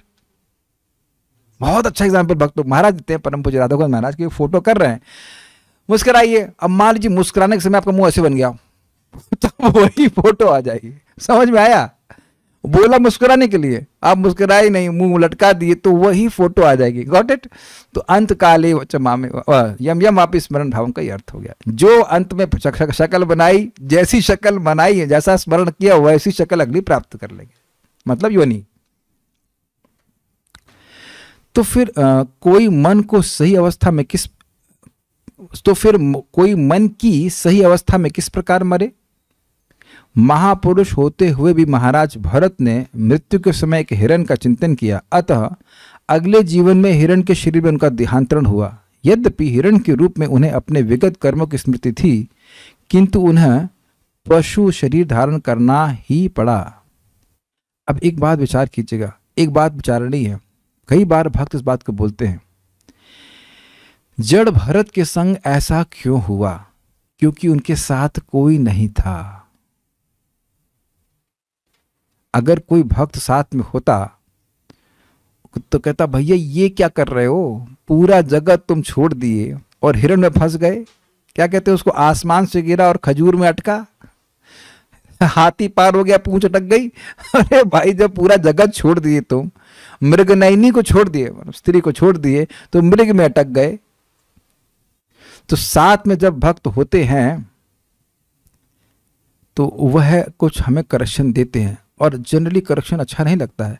एक भक्त पूछ रहे, क्या भरत महाराज के शिष्य नहीं थे? अरे नहीं भाई, वो अकेले गए थे। जैसे कल भक्त हमारे घर पे आए, अच्छा बड़ा केक वेक लेके आए थे, हमारे प्रेमी भक्त हैं, तो खूब डांट लगाए, तू मंगल आरती क्यों नहीं जाता है भाई? हमने कहा, प्रभु जी मेरा स्वास्थ्य ठीक नहीं था, मैं 4:15 उठ पा रहा था, मेरा स्वास्थ्य ठीक नहीं था, मैं इसलिए नहीं पा रहा, मेरा कोई विरोध नहीं। नहीं, तुम बहुत अहंकारी हो गया है, ये हो गया। बड़े हैं, हमने स्वीकार किया, हाँ सही कह रहे हैं, लेकिन हमारा ऐसा कोई विरोध नहीं है। मैं गया, मुझे मंगल आरती जाना अच्छा ही लगता है। हमने कहा मेरा स्वास्थ्य ठीक नहीं था इसलिए नहीं जा पा रहा था। ठीक है, जाना, कल से जाना है। तू बहुत अहंकारी होगा। हमने कहा ये भक्त का प्रेम है, तो मैं छोटा हूँ तो मुझे डांट रहे थे। हमने कहा ठीक है, हम स्वीकार करते हैं, हम जाएंगे, हमारा कोई विरोध नहीं है। मैं गया भी, मुझे अच्छा भी लगा। थोड़ा मैं बहाना भी कर रहा था, प्रभु जी आजकल बहुत भीड़ होती है, दर्शन नहीं होता, ये नहीं होता। नहीं नहीं, जाओ तुम, भगवान को कम से कम, भगवान को तुमको देख ही लेंगे। मैंने कहा ठीक है ठीक है। मैं गया तो भगवान ने देख लिया मेरे को। भगवान का देखना बहुत बड़ी बात होती है। तो एनीवेज, तुम अपराध कर रहे हो? हमने कहा हाँ प्रभु जी, ठीक है ठीक है, जो मैंने कहा आपकी बात स्वीकार है, कोई दिक्कत नहीं है। हम थोड़ा स्वास्थ्य ठीक नहीं था। इज गुड ना, है राधा रानी के धाम में भगवान का दर्शन न करने गलत तो है ही ना। अब भाई स्वास्थ्य खराब है मेरा, तो वो भी भगवान देख रहे हैं, वो एक अलग बात है। लेकिन मैं कुछ गलती कर रहा था तो भक्त आकर बोले, ये भक्तों का प्रेम होता है, केक भी खिलाए और डांट भी खिलाए। बहुत बढ़िया केक दिए। तो भक्त लोग डांटते हैं और ये अच्छा होता है, और हमें नम्र होकर स्वीकार कर लेना चाहिए। हम नाम ले रहे हैं, हमारे गिरधारी प्रभु बड़े प्यारे भक्त हैं हमारे, तो आके हमको डांटे, हमको अच्छा लगा डांटे, क्या दिक्कत। लेकिन जब आप यह मान लगे कि भाई हम ही सर्वश्रेष्ठ हैं, हम सब कुछ सब बढ़िया कर रहे हैं, तो बस खत्म कहानी आपकी, कुछ नहीं, फिर तो दिक्कत हो जाएगी ना। तो इसलिए अकेले नहीं रहना चाहिए, स्पेशली कलयुग में तो बिल्कुल अकेले नहीं रहना चाहिए। भक्तों की संगत में आए, श्रवण कीर्तन करते रहें, तो अपनी गलतियां भी व्यक्ति को दिखती रहती, सुधारता रहेगा, नहीं तो फिर किसी हिरण में फंस जाएगा। हिरण के उपलक्षण से कुछ भी आप ग्रहण कर सकते हैं, एंड टाइम विल पास। आप प्रैक्टिकल देख रहे हैं कि हम लोग रोज साथ में आते हैं, भक्ति करते रहते हैं, तो अपनी गलतियां भी समझ में आती रहती हैं, और लगता है क्या कहते हैं उसको, ट्रैक पे रहते हैं। रोज रोज सुनते हैं गीता भागवत, तो हम ट्रैक पे रहते हैं कि हम क्या कर रहे हैं, और नहीं तो ऑफ ट्रैक हो जाएंगे और कितना दूर निकल जाएंगे उसका कुछ भरोसा नहीं है। देखा ना आपने, भाव भक्ति मतलब उसी जन्म में वह भगवान के पास जाने वाले थे, और ट्रैक एटलीस्ट चेंज हो गया, कुछ तो चेंज हो, तो हिरण बने, फिर जड़ भरत बने, फिर भगवान के पास गए। एक गलत डिसीजन व्यक्ति को कहीं बहुत दूर ले जा सकता है। कभी हुआ आप लोगों के संग जो आप गलत मार्ग पकड़ लिए हो, ये समझते हुए कि सही मार्ग है? तो इसीलिए नियमित रूप से अगर हम प्रभुपाद जी के पुस्तकों को पढ़ते हैं, और वो अकेले तो आप पढ़ने वाले ना मैं पढ़ने वाला, साथ में आके हम कुछ पढ़ लेते हैं, तो उससे हम लोग स्थिर रहते हैं, हमारी बुद्धि स्थिर रहती है भगवत मार्ग में। ये मैं खाली कहना चाहता हूं। ओके, निसंदेह मनुष्य के जीवन भर के विचार संचित होकर मृत्यु के समय उसके विचारों को प्रभावित करते हैं, अतः उस जीवन से उसका अगला जीवन बनता है। Brilliant statement. This life is a preparation for next life. ये समझ में आ जाए तो मजा आ जाए, ये समझ में आ जाए तो मजा आ जाए। ये जगत में हम भोग संग्रह करने के चक्कर में पड़ेंगे तो भूल जाएंगे कि ये जीवन बहुत समय के लिए नहीं है, बस कभी भी छीन लिया जाएगा, फिर आपको अगला जीवन दे दिया जाएगा। सिंपल सी बात सोचिए। और ऐसा नहीं कि भीख मांगने के लिए कहा जा रहा है, आप कंफर्टेबल रहिए जैसे आपको मतलब रहता है, लेकिन कंफर्ट के लिए बहुत नहीं चाहिए कुछ। वस्तुतः हम तो जिंदगी काट दिए 2 स्वेटर में, मतलब हर साल 2 स्वेटर में, एक रात में सोते समय पहनते हैं और एक बाहर पहनने के लिए, बस बहुत होगा चलो 3 स्वेटर। तो इतना दुनिया में सारा सामान भरने की क्या जरूरत है? आप देखो, हम किसी को सुनाकर सुंदर सुंदर बातें बोल रहे हैं कि भर भर के सामान जो है भर रख लेंगे तो दिमाग में वो सामान भरा रहेगा कि आज ये पहनना, आज वो पहनना, ये पहनना है ना। सुंदर बात, हाँ ये सुंदर बात है। ये नहीं पहना, वो नहीं पहना, हर स्वेटर बोलेगा आपको तुमने मुझे कब से नहीं पहना है। तो उसी के प्रेम में बने रहेंगे ना। कम रखना चाहिए, हम नहीं बोल रहे हैं। अत्याहार अनावश्यक इकट्ठा गृहस्थों को भी नहीं करना चाहिए। गृहस्थ भी तो 4 ही रोटी खाते हैं, बहुत होगा 6 रोटी खाते हैं, वो तो कुछ लोग रोटी ही नहीं खाते हैं। Is it not? अनावश्यक इकट्ठा नहीं करना चाहिए। ऐसा सोचना चाहिए कि मान लो 1 2 3 4 मतलब पति पत्नी और 2 बच्चे, और इसको चेंज कीजिए, सीनियर ब्रह्मचारी, जूनियर ब्रह्मचारी, असिस्टेंट ब्रह्मचारी, 2 जूनियर ब्रह्मचारी, फिनिश। तो जैसे 4 ब्रह्मचारियों की आवश्यकता है, ऐसे 4 गृहस्थ परिवार में 4 लोगों की आवश्यकता, क्या कठिनाई है बहुत सिंपल बात। लेकिन दिमाग कॉम्प्लिकेट कर देंगे तो फिर व्यवस्था बढ़ती चली जाएगी। जितना ज्यादा इकट्ठा करेंगे उतना ज्यादा दिमाग उसमें चला जाएगा। उनमें से किसी चीज का स्मरण हो गया, स्वेटर का स्मरण हो गया तो स्वेटर का कीड़ा बन जाएगा। Who knows what you're going to become? इसलिए कम चीजें रखनी चाहिए, जितना आपको आवश्यक हो बस उतना रखिए। और उसमें भी जीवन बहुत मजे से चलता है। हम तो अपने अनुभव से बोल रहे हैं, बिल्कुल मजे से चलता है, बहुत बढ़िया चलता है, कोई दिक्कत नहीं होती।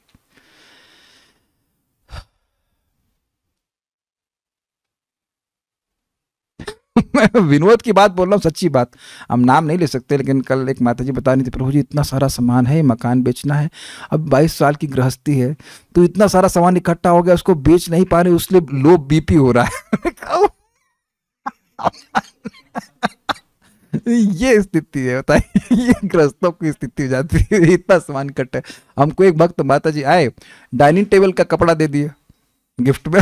माता जी हम जमीन पे सोते हैं, जमीन पे खाते हैं, अब इस डाइनिंग टेबल के कपड़े को कहाँ बिछाएंगे हम? हमें तो कोई उम्मीदवार भी नहीं मिल रहा, किसी को दे उसको बांटते भाई। क्या कोई डाइनिंग टेबल तो इस्तेमाल ही नहीं करता है। लोग सोच रहे ना कि गृहस्थ में तो इस वैसे करना चाहिए, बड़े मजे से जीवन चलता है।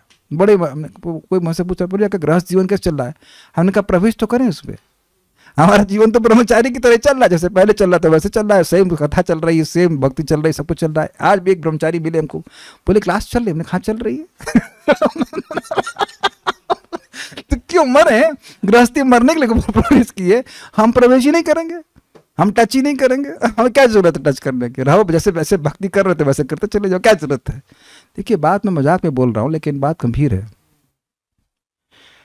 We are neither grihasthas, neither brahmachari, neither sannyasi और ना वानप्रस्थ। हम कुछ भी नहीं है, हम आत्मा है, भगवान के अंश। इस स्थिति में सुबह से शाम तक बने रहिए, भगवान की भक्ति करते रहिए।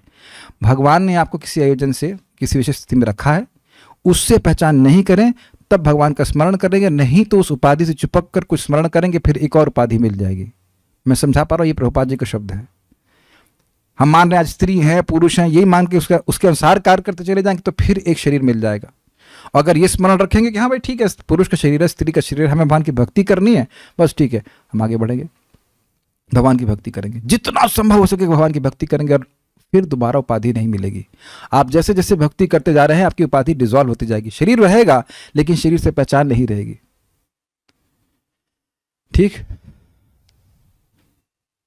अगला जीवन बनाने के लिए, अगर कोई इस जीवन में सतगुणी होता है, अगेन बहुत बड़ा सूत्र, अगर कोई इस जीवन में सतगुणी होता है और निरंतर कृष्ण का चिंतन करता है तो संभावना यही है कि मृत्यु के समय उसे कृष्ण का स्मरण बना रहे। ये बहुत इंपॉर्टेंट है। देखिए रजोगुणी तमोगुणी में तो अब भगवान का स्मरण करना कठिन ही है, नेक्स्ट टू इम्पॉसिबल मान के चलिए। तदा रजस्तमो भावा काम लोभा दयश्चये चेतेर एतर अनाविदम सतम सत्वे प्रसिद्धति। हमको पहला प्रयास ये करना है कि व्यक्ति सतुगुण में स्थित हो। देखिए सतुगुण का क्या लक्षण होता है, मैं बिल्कुल स्पष्ट बोल रहा हूं। ये जो स्त्री संग आदि है ना, अगर चित्त में सतुगुण रहता है तो इससे एकदम घृणा रहती है। केवल रजोगुण के कारण व्यक्ति इस कार्य को बड़ा अच्छा मानता है, इसमें कुछ भी अच्छा नहीं है, कुछ भी अच्छा नहीं है। लेकिन जो भक्त भक्ति कर रहे हैं वो समझेंगे, अगर चित्त में सतुगुण रहता है तो लगता है क्या खतर कचरा जैसी चीज है, एकदम बकवास। लेकिन अगर रजोगुण में होता है व्यक्ति तो सोचता है बहुत अच्छा है। और यही भोग की इच्छा हमको जगत में बार बार दोबारा लेके आ रही, इसीलिए इस जगत को कहते हैं मैथुनागार। तो अब आप समझ रहे हैं, आप लोग सुन चुके हैं श्रीपाद रामानुजाचार्य की कमेंट्री, काम ऐशा क्रोध ऐशा रजगुण से मतलब क्या था, ये काम जो है ये रजगुण से उत्पन्न हुआ। सूत्र क्या था कि सतगुण का अनुशीलन करेंगे तो इसका नाश हो सकता है, क्योंकि उत्पत्ति ही खत्म करिए ना, उत्पत्ति रजगुण है, रजगुण को काटिए। तो भोजन सतुगुणी होना चाहिए। हम ये नहीं कह रहे केवल फल खाइए, that is too much, but सामान्य भोजन खाएं, बहुत मिर्च मसाला तिक्त भोजन ना खाएं। और सुबह उठे, अब जब सुबह नहीं उठेंगे और तमोगुणी रजोगुणी जीवन यापन करेंगे, फिर कहेंगे हम कृष्णा डिवोटी हैं। I mean you are Krishna devotee but kind of lower devotee. अब सुबह जो भजन करने के लिए नहीं उठ पा रहा है तो उसके लिए कठिन हो जाएगा, कठिन हो जाएगा, बहुत कठिन हो जाएगा। Like next to impossible to become Krishna conscious, next to impossible. सभी संत सभी भक्त लोग सुबह उठते हैं। अब इसका कारण क्या है? देखिए, यद्यपि सतोगुण प्रकृति का ही गुण है लेकिन आपके आत्म साक्षात्कार में बाधा नहीं डालता है।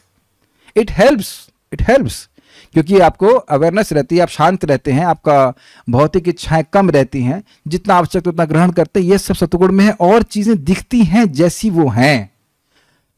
रजगुण तमगुण में तो बिल्कुल व्यक्ति को देख ही नहीं पाता। रज मतलब धूल एक अर्थ लिया गया है, तो आंखों में धूल पड़ी रहती है, दिखता क्या? आंखें तो बंद रहती हैं, वस्तुएं रहती है सामने, है ना। वस्तुएं हमारे पास रहने वाली नहीं, ये देह निरंतर परिवर्तनशील है। लेकिन जो रजगुणी व्यक्ति है वह स्वीकार नहीं करेगा, वह तो पैसा कमाने के लिए अंत तक मरा ही रहेगा और मर ही जाते हैं।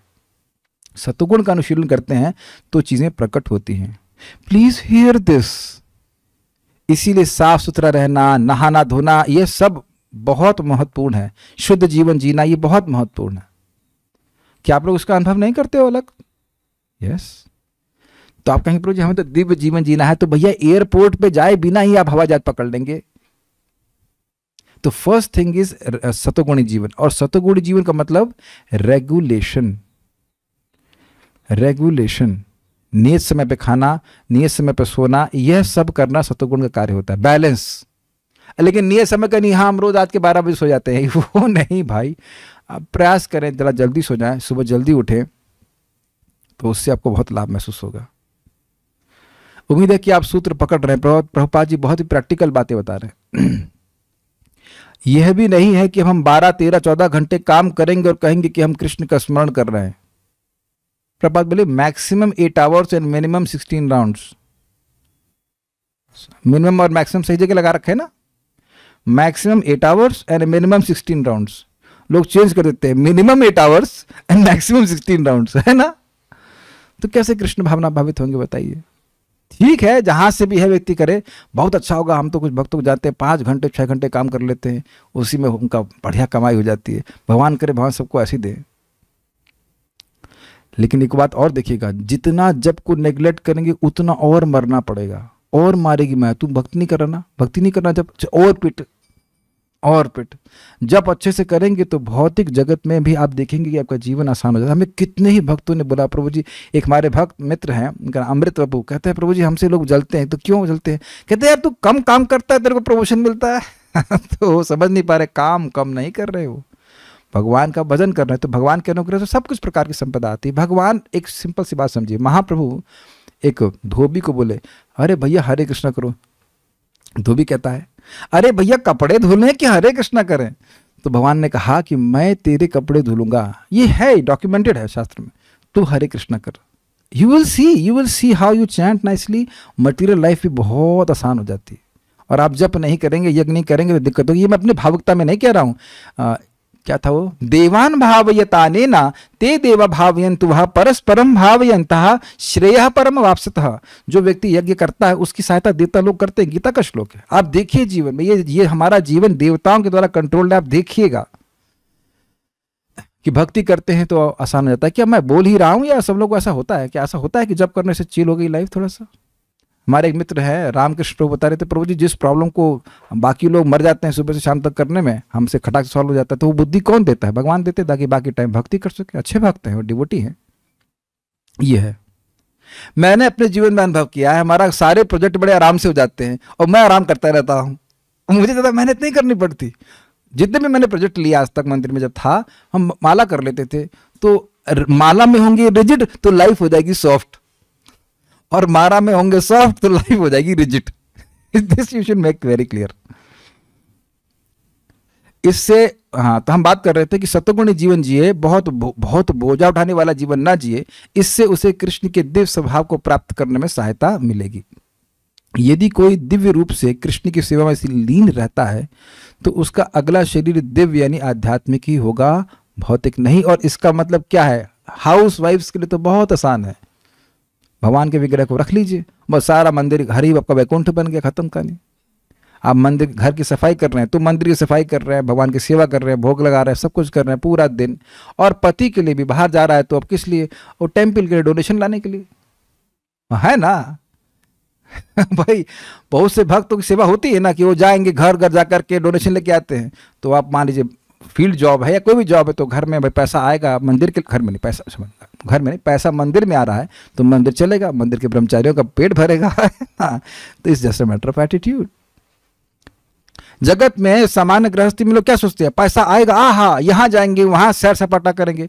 और भक्त लोगों के घर में पैसा आता है तो भगवान की सेवा करेंगे, भगवान के लिए हम जूस बनाएंगे, हम ये करेंगे, भगवान के लिए सुंदर ऑल्टर बनाएंगे। ऐसे करके होना चाहिए, सिंपल सी बात है। भगवान के लिए नया ड्रेस लेके आएंगे, श्रृंगार करेंगे, या और सेवा में लगाएगा भगवान के लिए, ये रहता है। आप देखना, भक्ति करते हैं ना तो धन आता हुआ देखते हैं, लेकिन भोग वासना को आता हुआ नहीं देखते। ये प्रैक्टिकल कहा जा रहा है। धन आता है लेकिन यही सोचते हैं इस धन का उपयोग हम भगवान की सेवा के लिए करेंगे, अच्छी सब्जी ला सकते हैं, अच्छा और भोजन का व्यवस्था कर सकते हैं, या और किसी भक्त की सहायता कर सकते हैं। भोग वासना नहीं आती। लेकिन जप अच्छे से होना चाहिए, श्रवण कीर्तन अच्छा से होना चाहिए, नहीं तो नहीं, बिल्कुल नहीं आती।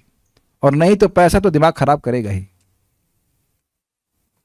यदि कोई दिव्य रूप से कृष्ण की सेवा में लीन रहता है तो उसका अगला शरीर दिव्य यानी आध्यात्मिक ही है, भौतिक नहीं। अतः जीवन के अंत समय अपने स्वभाव को सफलता पूर्वक बदलने के लिए हरे कृष्णा कृष्ण कृष्णा हरे हरे, हरे राम राम राम हरे हरे का जप सर्वश्रेष्ठ विधि है, क्योंकि यह हमारी वासना को ही चेंज कर देता है।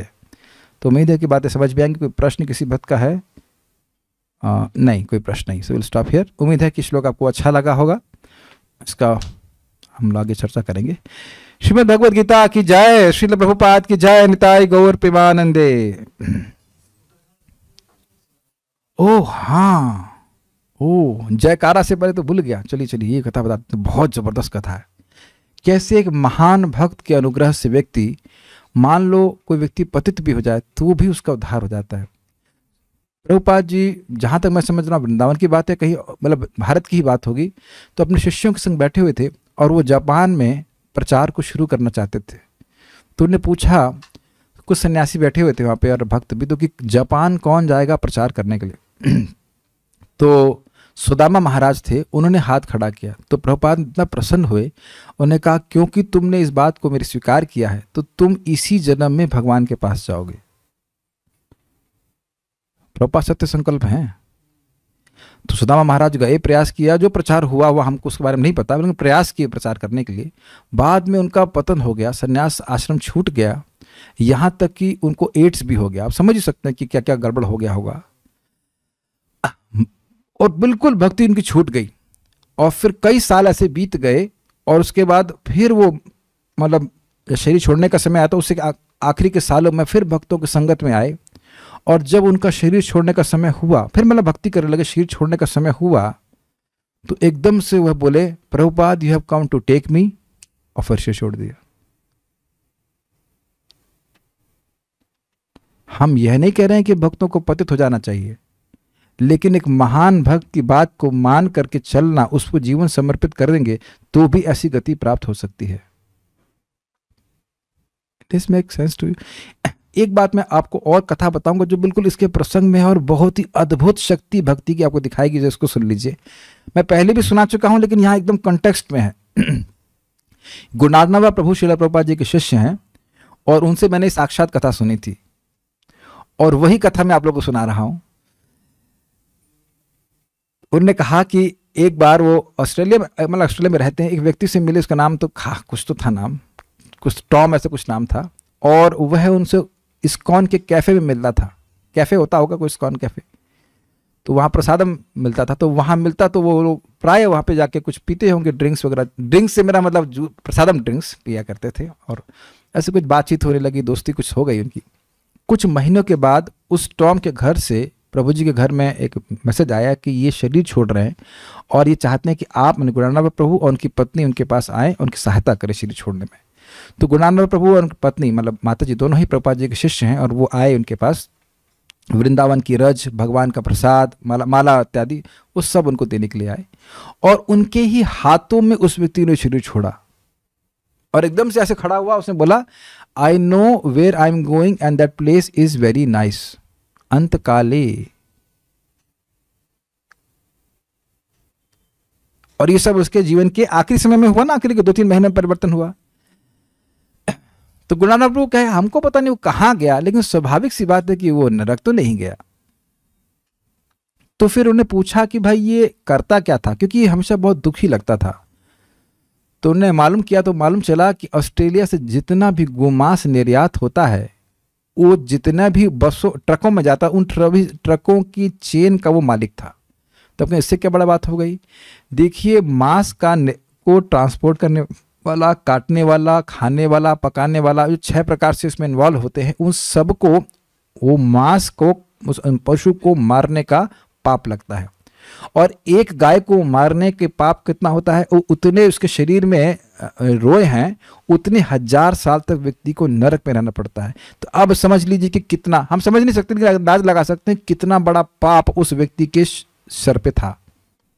लेकिन और यहाँ देख रहे कि उसने हरे कृष्ण भी नहीं किया, भक्तों से मित्रता करी, कुछ प्रसाद पाया, कुछ भक्तों का अनुग्रह मिला, तो अब कम से कम नरक तो नहीं गया। नरक जाने के लिए तो नहीं बोलेगा ना कि मैं देख रहा हूं कि मैं कहां जा रहा हूं, स्थान बहुत अच्छा है ना, नारकीय लोगों को तो नहीं देखते। तो इसलिए समझना चाहिए कि जो आज जीवन भर 16 माला जप करेगा, भक्ति करेगा, नियमों का पालन करेगा, वो क्यों नहीं वैकुंठ जाएगा, क्यों नहीं जाएगा। तो उसके 2 चीजें से हमें शिक्षा लेनी चाहिए, एक खुद भी भक्ति करें और प्रयास करें कि दूसरों को भी इस तरह की शिक्षा दें कि वे भगवान का नाम उच्चारण करें। ये पॉइंट है। बाकी फिलॉसफी तो लोगों के दिमाग में घुसे या ना घुसे, लेकिन बात ये है फिलॉसफी की, जो प्रभुपाद श्लोक पे बोलते हैं, बात ये है कि आप भगवान के पास पहुंचे। अदरवाइज सारा ज्ञान योग और वो सारा योग हो गया भट्ट समझते हैं, व्यर्थ। तुम भगवान के पास पहुंचो। मनी शैतान भावोयम मम लोकानुलोकनम। बुद्धिमानी यह है कि व्यक्ति वैकुंठ का दर्शन करे, भगवान के पास पहुंच जाए, तब तो बुद्धिमानी है। और बड़ा सिंपल है, भगवान का नाम उच्चारण करके भगवान के पास पहुंच जाएगा। कृष्णा कीर्तन, देखिए कीर्तनाद एव कृष्णस्य मुक्त संग परम व्रजेत। कलयुग में कृष्ण कीर्तन करने से, भगवान का नाम बोलने से, भगवान की कथा बोलने से, गीता भागवत बोलने से, सुनने से भगवान के पास चला जाएगा। We should give opportunity to people. At least हम मौका दें, बाकी लोग लेना चाहे ना लेना चाहे, लेकिन ये 2 कथाएं बड़ी प्रेरणादायक हैं।